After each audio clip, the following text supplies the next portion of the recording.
Holy cow. This video is going to be really near and dear to my heart. A game I really know a whole lot about. More than I did with Morrowind. Now, in the last video, I talked about how a remastered edition of Morrowind could probably help that game. But then when you really think about it, maybe an overhaul of that game would make it a whole lot better. If you're wondering how what I meant by that, just go ahead and watch that video if you haven't seen that video. Now, Oblivion. Oblivion, no question, is a game that I can go back to and play it time and time and time again. It is undoubtedly one of my top three or top two or top three favorite games of all time. And it is an RPG. It's a different, you see, people don't realize RPGs can have different meanings. Oblivion was not the first RPG I ever played. No, that goes back on the original Xbox, Star Wars Knights of the Old Republic, which is a video I might be doing in the future about how well does that game hold up, Star Wars Knights of the Old Republic.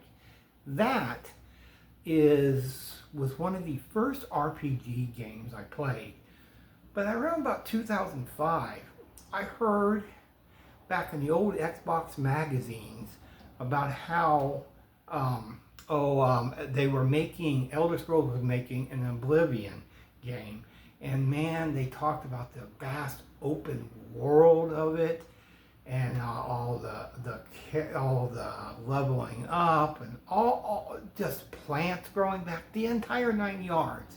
And I remember reading about this, how it blew me away. And you never know how a game is going to turn out. But man, when Oblivion was released on March 20th, 2006, you put that disc in, which they're not going to have those much longer. You put that disc in, and man, you start playing it, and I got lost. Literally, I got lost in Oblivion. I mean, it is just a huge, massive, open world game. It's still one of the biggest, one of the most unbelievable projects that Bethesda did. It's still one of the biggest open world games in the history that exceeds Grand Theft Auto, that exceeds Rockstar. Rockstar has never been able to create an open world as huge as Oblivion. I can't think of another game that does. Now I know I'm speaking really highly of Oblivion because it's one of those games that comes along not very often that changes the way gaming is made. Now, I have Xbox Premium, on Xbox Pass, and of course I downloaded, and it was free, the remastered version. Oh my God, it's made me fall in love with the game again.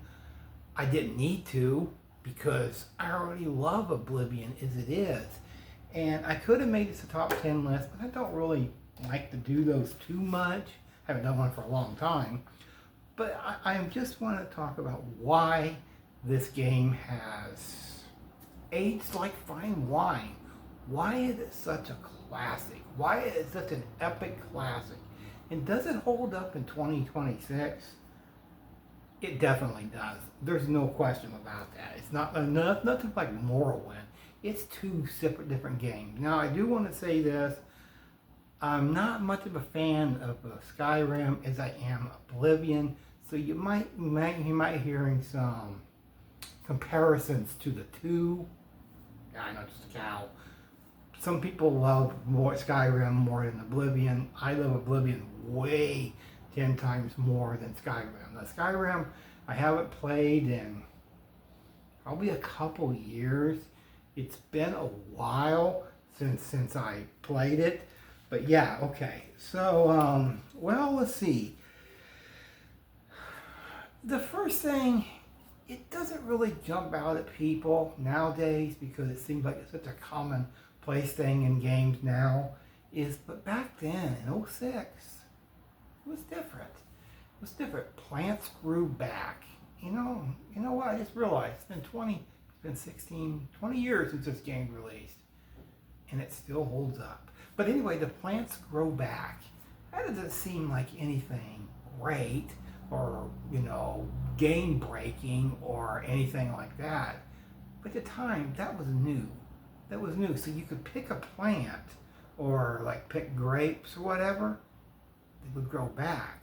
And that was a new introduction to something that a lot of games do now. But Oblivion, it was uncharted territory for anybody to do that. Enemies level up. Like if you're level 1, enemies will level up with you. Sometimes they can be way ahead of you, like 10, 15 levels. That's one reason I didn't like Skyrim, because the dragons were so freaking tough sometimes, especially when you're like level 30 and they're like 40 or 45. But even Oblivion, you don't have to worry about, dragons. But yeah, enemies level up with you, which can make the game a little tough, especially in the beginning when you're level 1, because the enemies are leveling up with you. The main quest is where I think is more fun. I really do. I think it's more fun closing Oblivion gates than actually killing dragons. I found the dragons to be, what's the word I'm looking for? To be really repetitive. There's just way too many dragons in Skyrim. That's just me. There is way too many dragons in Skyrim. Yes, there is a lot of Oblivion gates, but exploring, going inside the Oblivion gates, I think it's 10 times way more fun than actually doing the dragons in Skyrim. And on a side note, I've got to write this down, the Shivering Isles was an awesome DLC. It is one of the best DLC that's ever been introduced into a video game, then or now. It is an amazing expansion that even adds more hours to your story. I mean, you can already put 200 hours in this game easily and still find something new. The factions. I felt like the factions in Skyrim just played, such a minor role. The factions just didn't seem the same in Skyrim as they did Oblivion. They see, in Skyrim, you're just like, okay, it's a faction, who cares? Let me just do the main story or do some side quests or something. And the factions just, I don't know, they just didn't seem as well thought out and well done as they were in Oblivion. Because one of my two favorites from this, of course, is right after you leave the sewer. I don't even bother leveling up for a while because I figured it would be really easy to go ahead and do the arena. And the arena takes, I don't know, a couple or 3 hours just doing those fights and receiving gold while you're leveling up and, getting gold, leveling up while not sleeping at all. But you can get easily 5,000 gold from the arena fights. And you can buy a house really early on. It takes a few hours to even get enough money in Skyrim to even buy a house. So in Oblivion, you can get it pretty early on. You can probably get it within your first 3 hours of playing. So you have a house to store your loot, and then you start leveling up. I don't even bother leveling up until I have that actual house. And I feel like the first faction you should join, this is what I've always done, it's what I've always loved doing, because I think it's one of my favorite quest storylines, is the Dark Brotherhood. I feel like that's the one you really should do first, because they have some of the best gear in the game, especially if you're going to be doing the sneak and being an archer and all that. That's what I always do. And so I feel like doing the Brotherhood, Dark Brotherhood, is probably one of the first ones you should do. Some people like doing the Mages Guild first, but I like doing the Dark Brotherhood first because later on, towards, I think about 75% done, you get the best horse of any game, including Red Dead Redemption 2, Shadowmere. It's a horse that can't die. And you can actually use that horse to even level up further with like your bow and arrows and your swords and what have you. So Shadowmere is absolutely the most perfect horse to get. And of course, and you know, the other factions, don't get me wrong, they are relatively just as good, if not as good. You know, you have the Fighters Guild, which is fun to do. The Thief Guild, that's also fun to do. I usually do Thief Guild about second or number 3. Usually about number 3 actually, because I usually do Fighters Guild, whatnot. But yeah, the factions in Oblivion, they seem to be 10 times better. Why this game makes it a masterpiece, takes it over the top, because they put more work into those. And Skyrim, they really didn't. They really, really didn't. And of course, another thing I found, I got confused on Skyrim, and I never have figured out how the alchemy actually works in Skyrim. In Oblivion, it's really easy. It's really easy. You don't gotta go to a table and do your alchemy. I never figured out how to do that in Skyrim because they made it a little bit too complicated. In Oblivion, it's really simple. You just carry it with you and you just make your potions whenever you want. And it's really easy to make a ton of money that way. Really easy to make a ton of money that way. Especially when you max it out and you can just like take one ingredient and make a potion. And you can even use the potions on, you know, your bow and arrows, or make money that way, because the money seems to be completely endless in Oblivion. Skyrim, I found the money making tended to be a little bit harder. And let me say this, Oblivion is a masterpiece. There's no question about it. They didn't need to do a remaster of Oblivion. It was already a masterpiece before the remaster, and now it's more of a masterpiece. There is games that you could put on the Mount Rushmore that are almost perfect masterpieces that still hold up no matter how many years later it's been. This game should be studied on how to make an RPG, how to make an open world game, because Oblivion, no question, holds up 20 years later. But I looked at Morrowind, it does not hold up on any aspects of the game. Is Oblivion perfect? No. It's made by Bethesda. You're going to get weird bugs and glitches with the game. You will always get that with no matter what game it is, whether it be the Elder Scrolls series, whether it be the Fallout series. You are always going to get some really weird and bugs and glitches that make no sense whatsoever. But that outweighs the entire game. The map is one of the biggest maps in the history of open world games.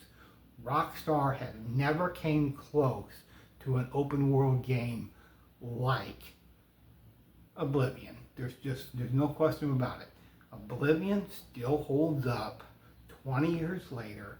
It's still a masterpiece. You could easily put it on one of the 4 games on Mount Rushmore, because you take out the bugs and the glitches, it is a near perfect game. That says a lot about the past of this game and how many games came along and tried to copy and emulate what Oblivion did. A lot of games have tried, some have done successfully, some have failed, but no question about it.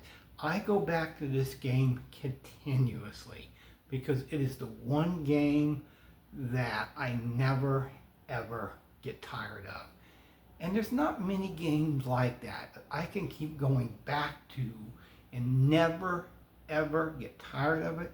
I can go back to Oblivion and still find new quests to do. I can find new places to explore. It is one of the best games that has ever been made. What would my other games be on the Mount Rushmore? I don't know. I don't know. Because that is a tough list to make. But there's no question Oblivion should be on there because it is such an almost near perfect game.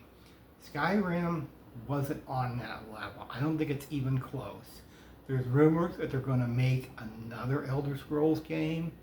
I don't think it's going to come close to what Oblivion has done. No question about it. Yes, I'm a little biased when it comes to this game. No question about it. Am I a little too biased with it? Maybe. But there isn't many people that I know or have heard that doesn't love this game because it is such a masterpiece. About a year ago, they released the remastered version of it, and I thought that's something I gotta get eventually, and I have gotten it. And I actually do have an Xbox 360 copy title of it because I used to play the backwards compatible of it. So I not only have that, I also have the remastered version. So I have both. I could just say I don't want to play the remastered version anymore. I'm just going to go to the old 360 title of it. But you know what? I love the remastered version. And you know what? I could go on and on. I could make this video easily 30 minutes just talking about Oblivion because I think it's one of the most perfect games that has ever been made. Is that a bold statement? Yes. But it's a very accurate statement for me at least because when I put in Morrowind, I thought, what a dumpster fire of trash this is. And then you put in Oblivion, you go, oh my God, this game is near perfect. And it is. And when you have Patrick Stewart doing a voiceover at the beginning of the game, you know you are in for something really special. Me and Mom are saying that's all for now. That's all for now.